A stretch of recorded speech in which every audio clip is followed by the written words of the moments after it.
안녕하십니까. BTV 주간 종합 뉴스 시작합니다. 추석을 앞두고 장바구니 물가가 비상입니다. 긴 장마에 폭염, 태풍까지 이어지면서 농산물 가격이 급등하고 있기 때문인데요. 인천시와 도매시장, 소상공인연합회는 물가 안정을 위해 협력하기로 했습니다. 이정윤 기자의 보도입니다. 인천의 한 농수산물 도매시장입니다. 장을 보러 온 시민들이 쉽사리 과일을 구매하지 못합니다. 긴 장마의 태풍, 또 폭염까지 이어지면서 농산물 가격이 뛰어도 너무 뛰었기 때문입니다. 한 달 전과 비교하면 참외는 79.8%, 복숭아는 11.45%, 배추는 37.5%나 올랐습니다. 작년보다는 너무 많이 오른 거지요. 한 10,000원, 20,000원 오른 것 같아 지금. 손이 안 가가지고 지금 기스난 거 샀다니까. 너무 비싸가지고 25,000원, 28,000원 하니까 먹을 만한 거. 추석을 앞두고 장바구니 물가가 비상인 상황. 유정복 인천시장은 직접 현장을 찾았습니다. 상인들도 치솟는 가격에 걱정이 크긴 마찬가지입니다. 아무래도 바지를 많이 남기죠. 추석 명절 물가 안정을 위해 인천시와 도매시장, 소상공인연합회 등 관계기관들이 협력하기로 했습니다.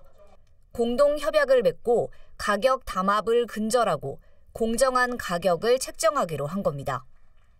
추석 명절도 앞두고 있어서 이 밥상 물가 체감 지수가 높아지는 것에 따른 좀 더 시민들에게 안정적인 관리 체계가 필요하다고 생각돼서 오늘 이 농산물 도매시장 그리고 상인연합회 등 유통 관계자분들과 함께 이런 민생 안정을 위한 대책회의를 열고 인천시는 현장에서 농수산물 가격 안정을 위한 캠페인을 벌이고 상인들의 애로사항도 청취했습니다. BTV 뉴스 이정윤입니다. 지난 4월 LH가 발주했던 인천 검단 신도시 아파트 지하주차장 붕괴 사고 이후 전관업체 등의 문제가 연이어 지적되고 있습니다. 경제정의실천 시민연합은 현재 시스템으로는 안전을 담보할 수 없다며 부실 시공에 대응하기 위한 제도 개선을 제안했습니다. 이재원 기자입니다. 경실련은 지난 4월 인천 검단 지하주차장 붕괴 사고 전에도 수많은 대형 붕괴 사고가 있어왔지만 건설 현장에서 바뀐 것은 없다는 입장입니다. 정관업체 등의 문제가 제기되고 있지만 정부는 임시방편의 대책만을 내놓고 있다며 질타했습니다. 정부가 매번 요란스럽게 해법을 찾겠다라고 해왔지만 다 아시겠지만 전혀 한 발짝도 해결된 것이 아니다라는 게 이번에 다시 확인된 것 같습니다. 우선 제도 개선 우선 대상으로 건설사업 수행 주체를 꼽았습니다. 70억 원 미만의 직접 시공제 대상을 모든 공사 현장으로 확대할 것을 제안했습니다. 관련법 개정을 통해 모든 공사의 50% 이상은 원청이 직접 시공해 책임을 강화한다는 취지입니다. 시민 제한 제도 개선 대상은 건설사업 수행 주체이다. 건설사, 시공사, 감리사가 그곳이다. 첫째, 원청 책임을 강화하기 위해 현행 70억 원 미만의 직접 시공제 대상 공사를 모든 공사로 확대 적용해야 한다. 또 원청의 하도급을 포함한 설계, 계약 서류 등의 의무화와 현장에서의 외국인 불법 고용 근절을 요구했습니다. 비용 부담 주체인 분양을 받는 사람에게는 공사 관련 정보를 수시 공개해 줄 것을 주문했습니다. 이와 함께 정기적으로 공사 현장을 출입할 수 있는 권리 보장을 요구했습니다. 분양받는 자가 공사 현장과 건축물의 안전을 감시할 수 있도록 한다는 취지입니다. 민간 건축물을 관리 감독할 수 있도록 모든 지자체의 지역 건축센터 건립과 대통령 직속 정관특혜 근절 특별위원회 설치도 제안했습니다. BTV 뉴스 이재원입니다. 옹진군 북도변의 유일한 섬인 장봉도를 육로로 연결하는 장봉모도간 연도교 사업이 추진되고 있는데요. 최근 3번째 타당성 조사 결과가 공개됐습니다. 하지만 이번에도 타당성이 부족하다는 결과가 나오면서 하반기에 예비 타당성 조사를 신청하려던 계획도 무산됐습니다. 보도에 김지영 기자입니다. 섬 4개로 이루어진 옹진군 북도면. 이 중 신도와 시도, 모도는 이미 다리로 연결돼 있습니다. 지난 2011년부터는 남은 장봉도까지 육로로 잇기 위한 연도교 사업이 추진되고 있습니다. 옹진군은 올해 초 장봉 모도 간 연도교 건설을 위한 세 번째 사전 타당성 조사를 진행했습니다.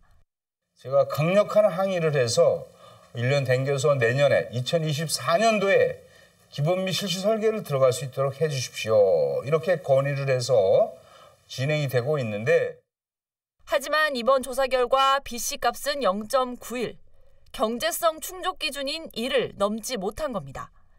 장봉 모도 간 연도교 사업은 앞서 2차례 진행된 사전 타당성 조사에서도 모두 타당성이 부족한 것으로 나온 바 있습니다. 이번에는 다른 결과를 기대했던 인천시의 고민도 깊어지고 있습니다.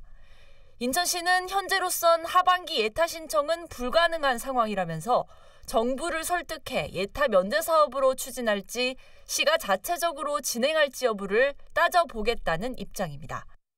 다만 해당 사업이 인천시 접경지역 종합발전계획에 포함되어 있는 만큼 사업에 대한 시의 추진 의지는 분명하다고 강조했습니다. 장봉 모도 연도교 총 예상 사업비는 950억 원에 달할 걸로 추정됩니다. 인천시는 해당 사업이 올해부터 시 광역도로로 편입된 만큼 내년에 진행하는 인천시 도로건설관리계획 수립 용역에 포함해 구체적인 예산과 사업 기간 등을 반영한다는 계획입니다. BTV 뉴스 김지영입니다. 인천시는 2021년에 농어민수당 조례를 제정했죠. 어려움을 겪는 농어민에게 연 60만 원의 수당을 주는 내용인데요.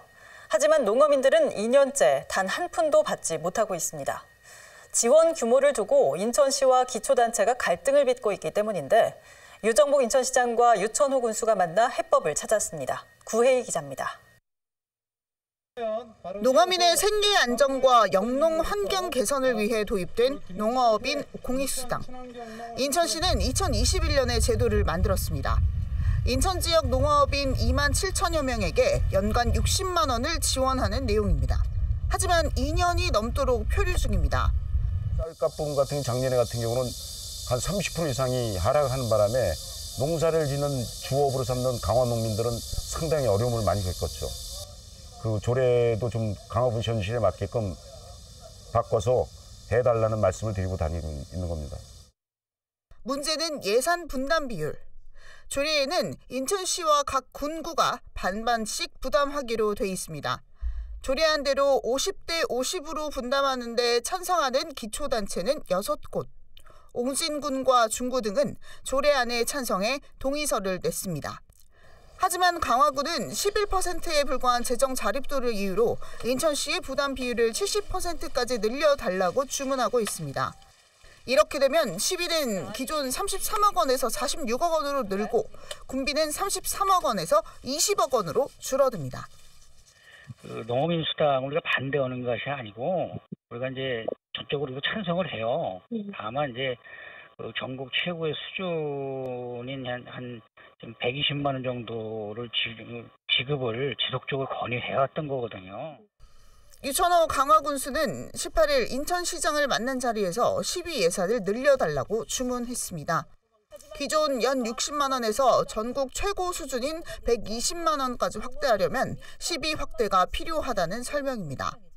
유정복 인천시장은 긍정적으로 검토하겠다는 입장을 밝힌 것으로 전해졌습니다. 인천시 관계자는 농어민 공익수당의 조속한 시행을 위한 예산 분담 비율 조정을 검토하고 있다면서 이날 강화군의 제안을 포함해 다시 검토할 예정이라고 밝혔습니다. BTV 뉴스 구혜입니다. 최근 서울 서희초 교사의 사망 사건 이후 학생 인권 조례를 개정하자는 목소리가 나오고 있죠. 이주호 교육부 장관도 최근 학생 인권 조례 정비 방향에 대해 원하는 지역은 폐지도 가능하다고 밝혔습니다. 이에 대해 인천시 교육청도 입장을 내놨는데요.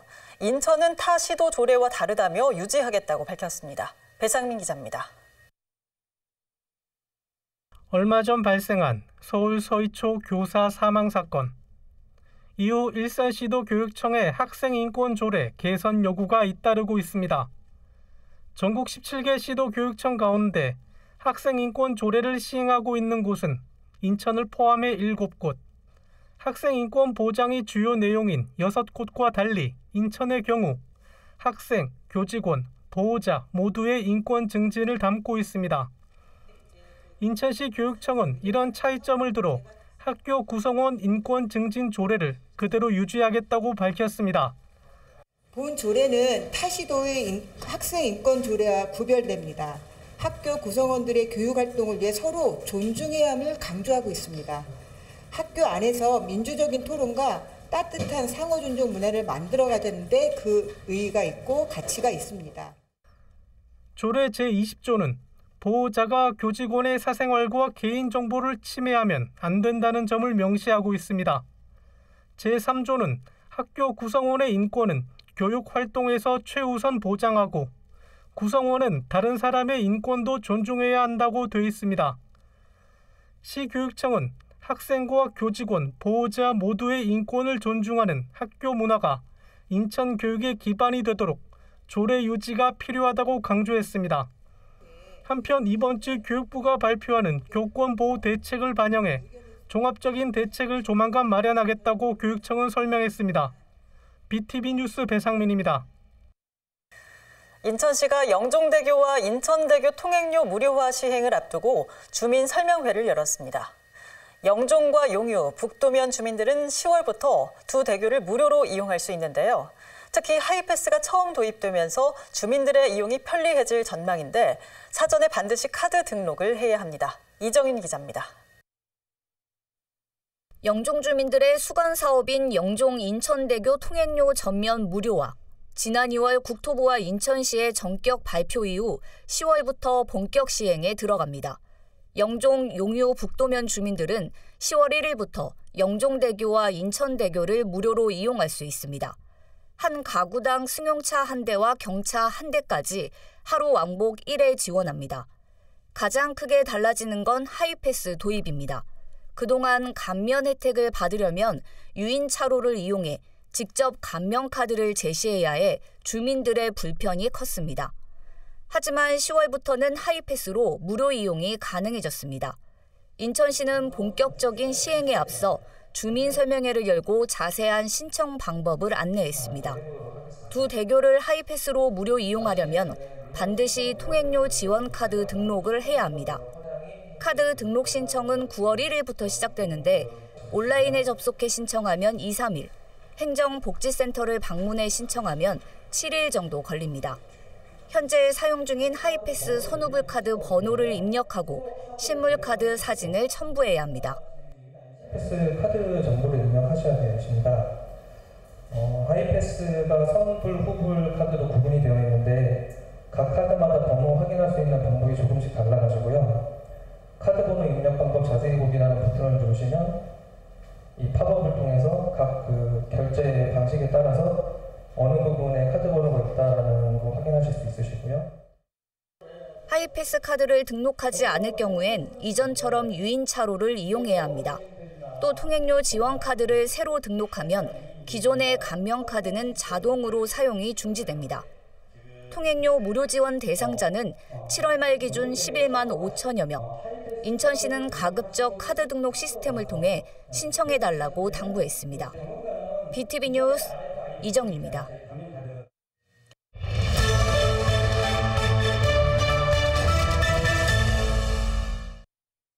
저희가 연속 보도하고 있는 오피스텔 이중계약 사기 사건, 오늘도 관련 보도 이어갑니다. 최근 불거진 오피스텔 임대 사기 사건은 사실 다른 지역에서 이미 여러 차례 같은 피해가 발생했습니다. 오피스텔을 위탁 관리하는 업체가 보증금을 먹튀하면 그 피해는 고스란히 임대인과 임차인에게 돌아가는데요. 이런 피해가 반복되는 건 제도적으로 허점이 많기 때문입니다. 이정인 기자의 보도입니다. 임대관리업체는 지난 2014년에 도입된 제도입니다. 업체가 임대인을 대신해 임차인 관리와 전월세 관리 등을 도맡아 처리하는 겁니다. 그런데 이 제도가 도입된 이후 보증금 횡령 사건이 끊이질 않고 있습니다. 전세 보증금을 아예 가로채거나 이중계약을 맺는 수법으로 보증금을 빼돌리는 겁니다. 그러니까 임대인에게는 보증금 500만 원에 월세 40만 원을 보장해 주겠다고 해놓고 임차인과는 3, 4천만 원의 높은 보증금에 월세 20만 원으로 임대차 계약을 맺는 겁니다. 이번에 문제가 터진 오피스텔 이중계약 사기 사건도 같은 수법입니다. 사건이 터지면 피해 금액은 적게는 수십억, 많게는 수백억 원에 달합니다. 이런 문제가 반복되는 건 제도적으로 허점이 많기 때문입니다. 현행법상 임대관리업체는 등록제입니다. 자본금 1억 원 이상이면서 전문 인력 한두 명 이상만 있으면 누구나 할 수 있습니다.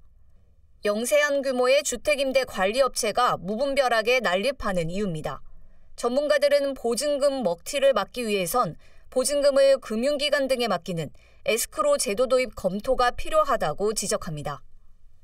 임대 보증금을 가지고 먹튀하거나 부도를 내는 경우에 그 내용을 보면은 금액이 크지 않았습니다, 예전에는.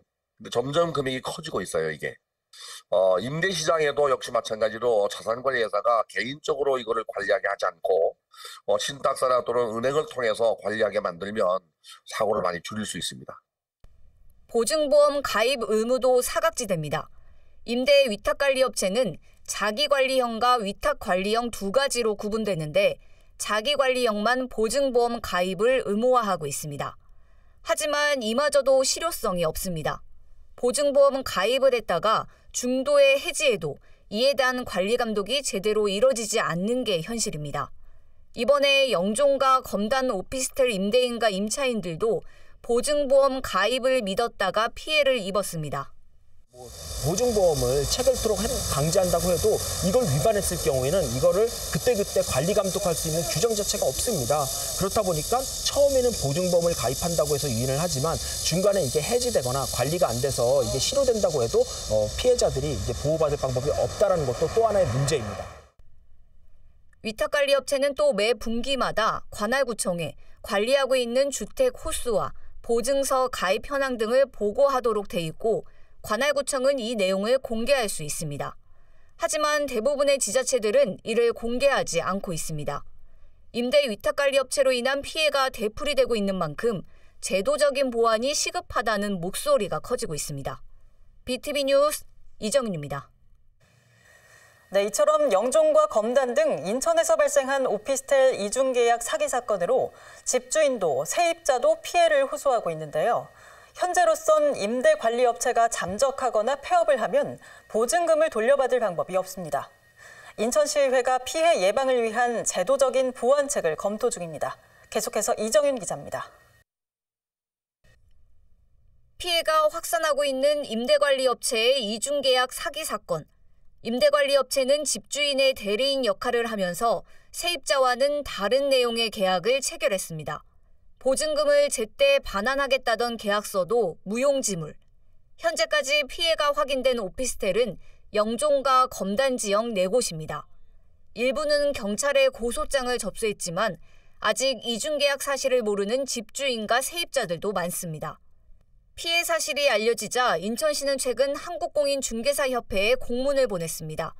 주택 임대관리업체의 이중계약으로 관련 민원이 접수되고 있어 피해가 우려된다며 주의사항을 안내한 겁니다. 관할구청도 실태 파악에 나섰습니다. 서구청은 해당 오피스텔 임대인들에게 연락해 피해 상황을 파악하고 있다고 설명했습니다. 인천시의회는 같은 피해가 발생하지 않도록 제도적인 보완책을 검토 중입니다.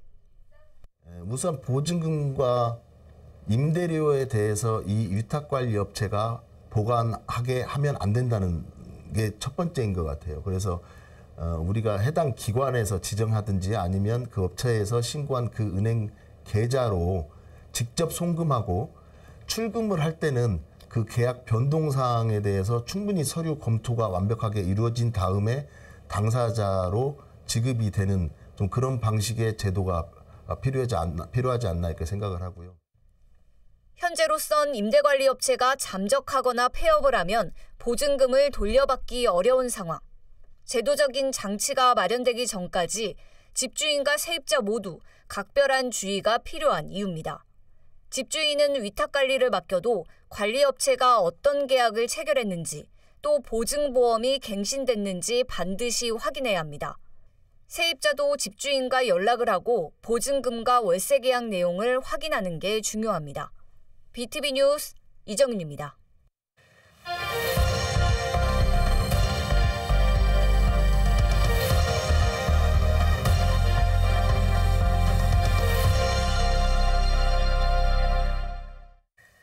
지역 소멸 위기를 극복하기 위해 실태를 점검하고 대안을 찾아보는 케이블 TV 공동기획 순서입니다.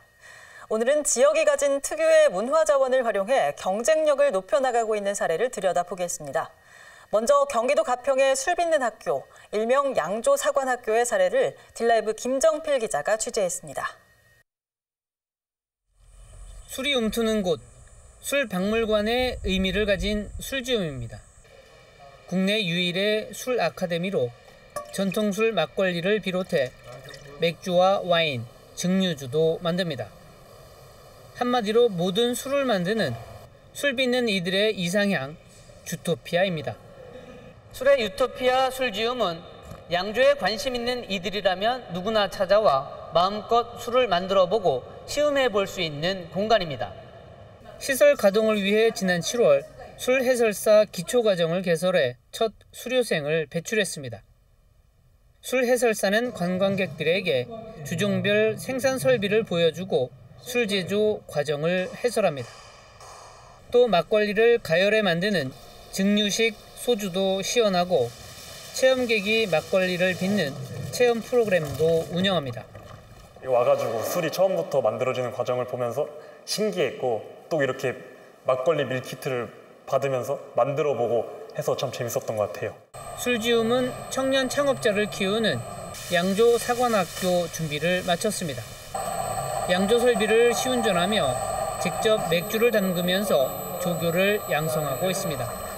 설비에 대한 설명과 함께 주종별 맛과 향을 알려주고 제조 방법을 전수합니다.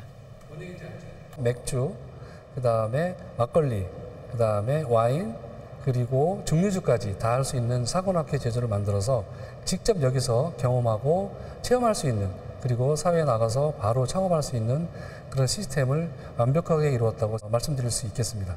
술지움은 굿즈 판매장과 술 맛을 볼 수 있는 시음장을 갖추는 등 모든 준비를 끝냈습니다.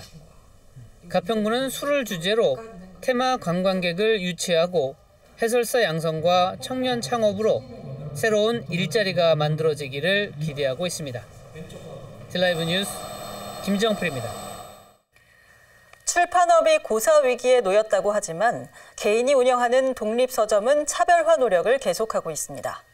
일부 서점은 동네 사랑방으로서의 가치를 인정받고 있지만 여전히 한계도 분명하다고 하는데요. 독립서점의 현재와 앞으로 나아갈 길을 HCN 김민욱 기자가 취재했습니다. 가지런히 정리된 선반 위로 책과 함께 유화들이 눈에 띕니다. 평소 그림 그리기가 취미인 김효한 씨의 작품입니다.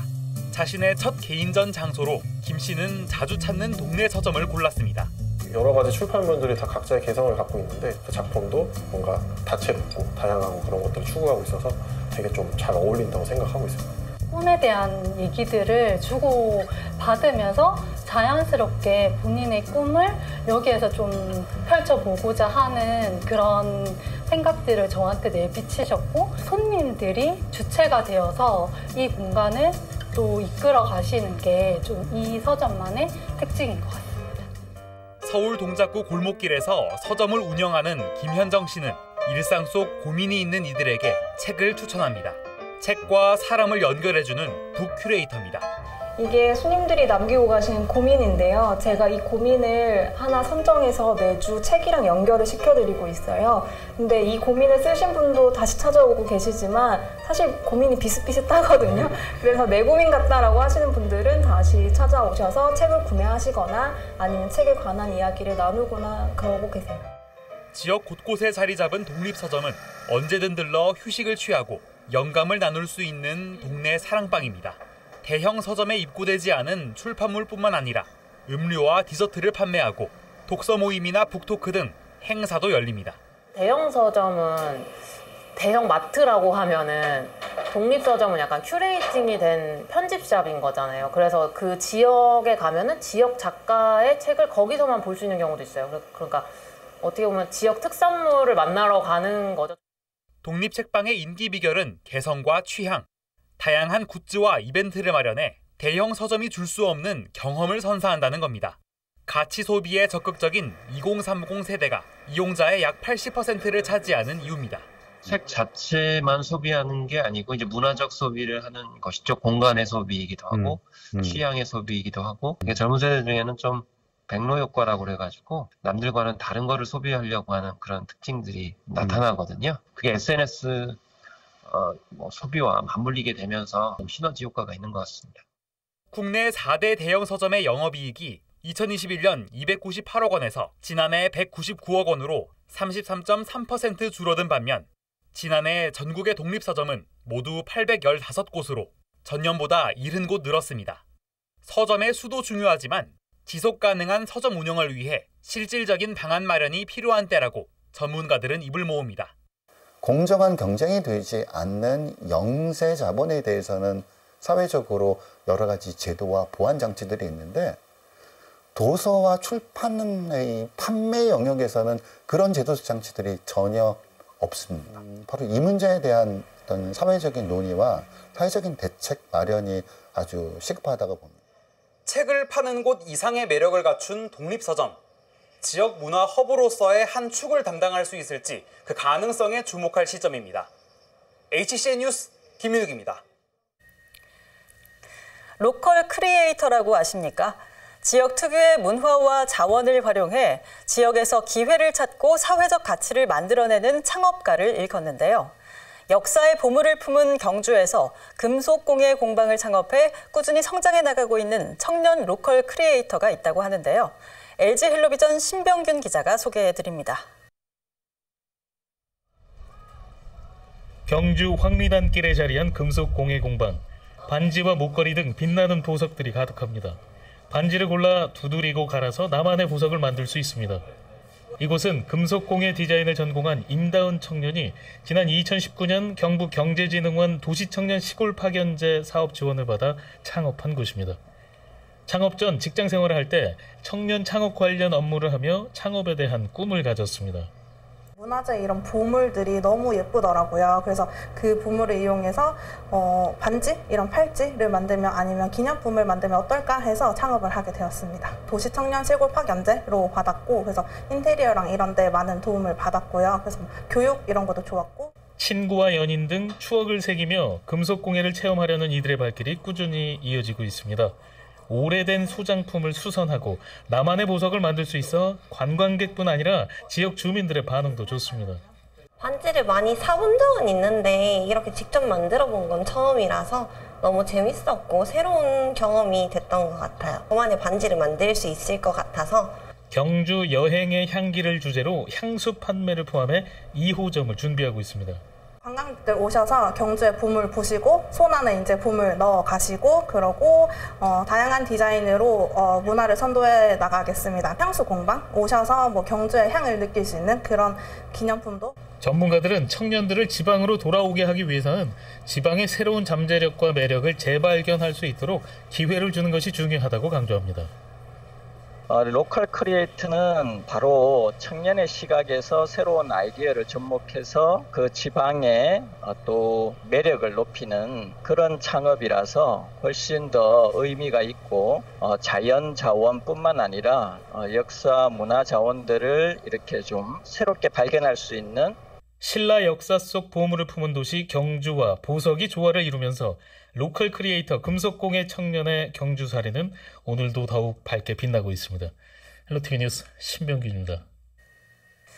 이처럼 로컬 크리에이터가 지역에 활력을 불어넣는 촉매제가 될 것으로 기대를 모으면서 몇 년 전부터는 정부와 지자체 차원의 지원이 이어지고 있는데요. 로컬 크리에이터로 성공 신화에 도전 중인 다양한 분야의 창업가를 김후순 기자가 만나봤습니다. 조치원읍에서 독립영화 상영관을 운영 중인 시혜지 씨. 3년 전 친구를 만나러 조치원을 찾았다. 이곳이 가진 문화적 매력에 빠져 아예 자리를 잡았습니다.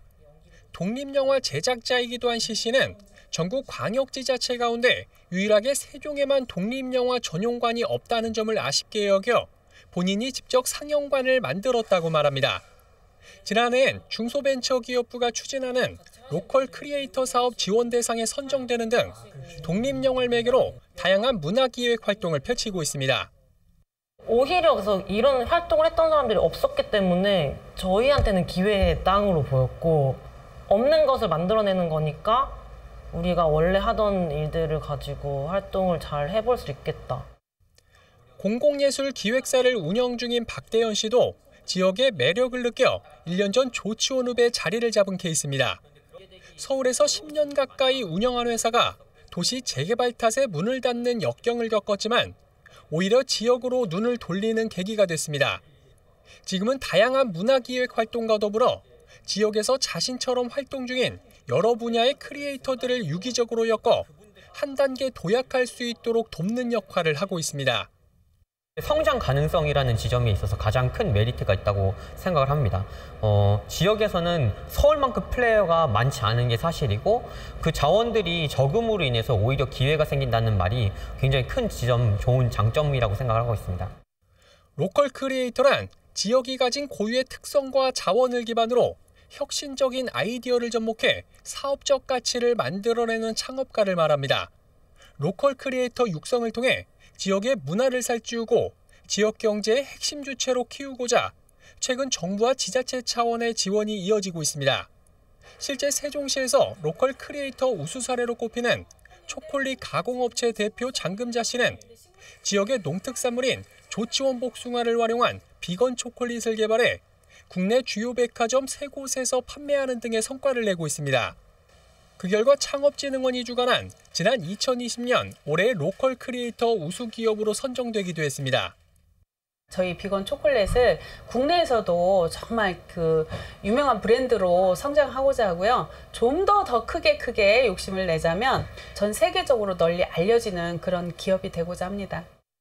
지역 기반의 로컬 크리에이터가 다양한 분야에서 성공 시대를 열어나갈 수 있을지 주목됩니다. BTV 뉴스 김우순입니다.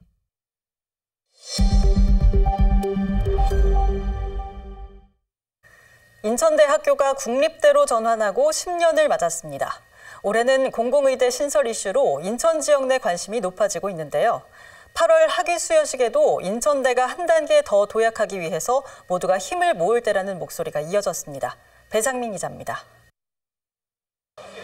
학사모를 쓴 채 환하게 웃는 졸업생. 가족과 친구들이 꽃다발을 전하고 뜻깊은 추억을 카메라에 담습니다. 올해로 국립대 법인 전환 10주년을 맞은 인천대의 8월 학위 수여식. 강당은 졸업생과 가족 등으로 가득 찼습니다. 33명이 학사모를 쓰는 등 총 1,038명이 학위를 받았습니다. 박종태 총장은 지난 10년간 대학 발전 기반을 구축하고 교육과 연구 환경을 개선해 학교의 위상이 높아졌다고 진단했습니다. 다양한 선택을 통해 인생을 조금씩 풍요롭게 만들어 나가는 것이 중요합니다. 변하는 세상에서도 도전과 변화를 긍정적으로 받아들이며 항상 성장하고 발전하는 삶을 살아가시기를 바랍니다. 졸업생들의 자긍심도 그만큼 높아졌습니다. 감사한 마음 잊지 않고 인천대학교에서 보냈던 시간들 평생 간직하며 제가 인천대학교를 자랑스러워하듯이 인천대학교도 저를 자랑스러워할 수 있는 부끄럽지 않은 동문, 선배, 후배가 되도록 하겠습니다. 국립대 전환 10년을 맞은 인천대. 올해 지역의 큰 이슈로 부각한 공공의대 신설에서도 중심축을 담당하고 있습니다. 행사에 참석한 국회의원들은 인천대의 한 단계 도약을 위해선 공공의대 설립이 필수라며 이를 위해 힘쓰겠다고 말했습니다. BTV 뉴스 배상민입니다. 서구 거북시장을 알고 계신가요? 오랜 전통을 자랑하는 만큼 시설이 낡아 이용객들이 불편을 겪었는데요. 다른 전통시장처럼 현대화 사업으로 탈바꿈하기 시작했습니다. 특히 젊은 층 유입을 위해 쇼핑 특화거리를 조성하기로 했습니다. 구혜희 기자가 현장 취재했습니다. 1960년 번창했던 거북상회를 시작으로 형성된 거북시장. 서구에서 가장 오래된 전통시장으로 수십 년의 전통을 자랑합니다. 하지만 낡은 시설과 주차장 부족 등으로 쇠락의 길을 걸어야 했습니다. 이런 거북시장이 현대화 시설로 변화를 시작했습니다. 외부 거리에서 노점을 하던 점포들이 올 초부터 이곳 주차타워 내 판매시설로 들어와 영업을 시작했는데요. 바로 이것이 신거북시장의 1차 현대화 사업입니다. 주차타워가 문을 열고 판매시설로 들어온 점포는 모두 54곳. 현재는 40여 곳이 운영 중입니다. 젊은 사람들도 다양한 그런 게 있으면 와요. 시장에도. 근데 여기는 뭐가 없어가지고 옛날부터 그런 것 같아요. 네. 여기 좀 와보시니까 좀 쾌적하세요? 어떠세요? 네, 그거는 있는 것 같아요. 네. 이번에는 쇼핑 특화거리를 조성합니다. 320m 구간에 차량 통행을 금지하고 사람만 다니는 거리를 만든다는 계획입니다.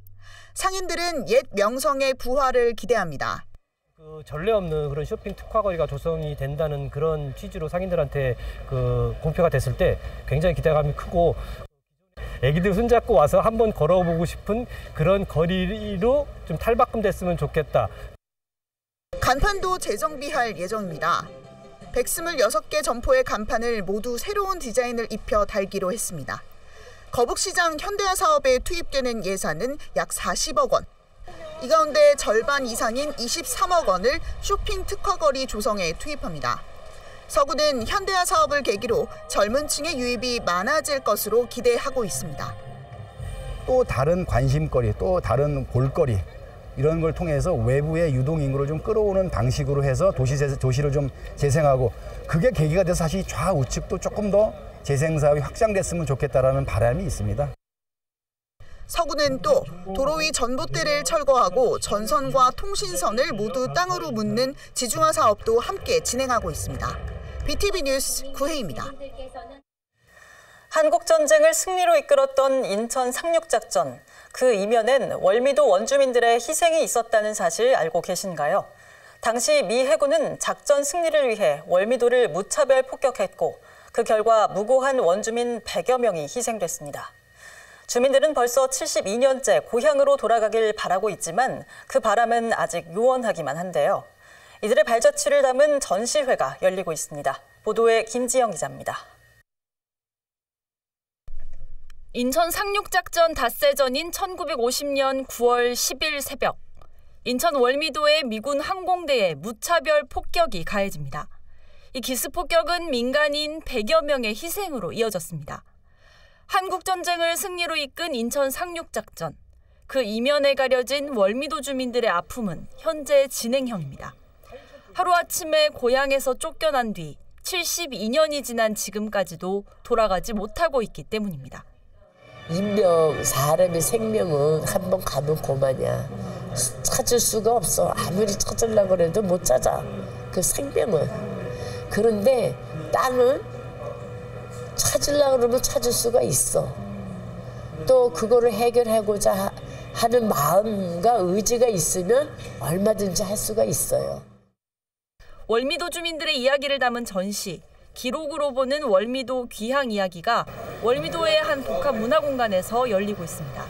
지난 51년부터 이어져 온 대책위 활동 가운데 핵심 자료들을 모아 시민들에게 공개했습니다.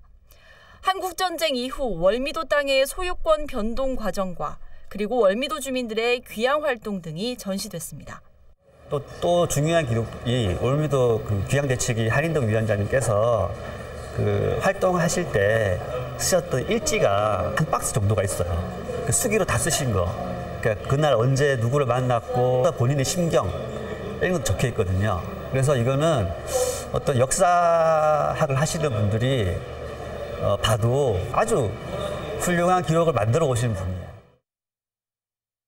전쟁 이후 71년까지 미군이 주둔했던 월미도는 이후 해군 군사기지로 활용되다 지난 2001년 인천시가 매입해 공원으로 조성했습니다. 2008년 과거사 정리위원회는 월미도 주민들의 피해를 인정하고 정부의 책임 있는 보상을 촉구했지만 주민들이 원하는 귀향 대책은 아직 요원하기만 합니다. 이제 월미도의 이제 민간인 폭격 사건이 왜 일어나는지는 진실은 이제 밝혀졌어요. 근데 그러고 난 다음에 궁극적으로는 여기에서 월미도에서 쫓겨난 주민들이 다시 자기가 살고 있던 고향으로 돌아갈 수 있게끔 하는 게 아픈 상처를 치유하는 최종의 결과라고 보고 있습니다. 그래서 인천시든지 국방부든지 서로 이제 노력을 해서 월미도 귀향대책위는 이번 전시회와 더불어 오는 9월 12일엔 미군 폭격으로 희생된 원주민들의 넋을 기리는 위령제도 열 계획입니다. BTV 뉴스 김지영입니다. 부평구에는 부평도서관 외에 교육청이 운영하는 도서관이 하나 더 있는데요. 바로 북구도서관입니다. 예전 행정구역이었던 북구를 따서 이름을 지은 건데요. 하지만 이 명칭이 없어진 지 30년이 다 됐지만 명칭 변경이 쉽지 않다고 합니다. 어떤 이유에선지 배상민 기자가 취재했습니다. 방학을 맞아 아이들이 독서 삼매경에 빠졌습니다. 성인들은 시원한 실내에서 보고 싶은 책을 읽거나 인터넷을 하며 더위를 잊습니다. 지난 1991년 문을 연 인천시 교육청 북구도서관입니다. 얼마 전 리모델링을 마치고 새 단장까지 했습니다. 하지만 북구도서관 명칭에 대해 아는 시민들은 많지 않습니다. 북구는 없는데 저 잘 모르겠는데 그냥 한 인천 위쪽에 있어서 그냥 북구도서관이니까요. 북구도서관은 예전 행정구역이었던 북구를 따서 지은 명칭입니다. 이후 1995년 인천 직할시에서 광역시로 승격되면서 계양구가 분구되고 북구는 부평구로 행정구역명이 바뀝니다. 북구가 사라진 지 30년이 다 돼가지만 아직도 도서관은 북구 명칭을 그대로 쓰고 있는 겁니다. 북구라고만 하면은 솔직히 어디에 있는지도 잘 모르고 또 발음하는 것도 좀 북구도서관이면 너무 좀 광범위하다는 느낌이 있어서 지역적인 색깔이 좀 들어간 이름도 괜찮을 거라는 생각이 듭니다. 도서관 측은 현 지명에도 맞지 않고 이용자에게 혼란을 줄 수 있어 2001년부터 명칭 변경을 시도했습니다. 무려 4차례나 명칭 공모를 진행했지만 모두 무산됐습니다. 1차 공모에서 선정된 인천시민도서관 명칭은 시의회에서 시립도서관과 비슷하다는 이유로 부결됐고 2차는 대상 작품이 없어 보류, 3차는 미추홀의 명칭이 부평권역이 포함되지 않은 인천의 옛 지명으로 지역성이 없다며 일부 선정위원 반대로 심의 부결. 2017년 진행한 4차 예선, 최우수 선정작이 없어 명칭 변경 추진이 중단됐습니다. 인천시 교육청이 운영하는 8개 도서관 가운데 대표 도서관인 북구도서관. 도서관 측은 수차례 노력에도 명칭 변경에 실패한 만큼 당분간은 명칭 변경 없이 현재 명칭을 쓰겠다는 입장입니다. BTV 뉴스 배상민입니다. 이번 주 준비한 소식은 여기까지입니다. 이상으로 BTV 주간 종합 뉴스를 마칩니다. 편안한 주말 보내시길 바랍니다.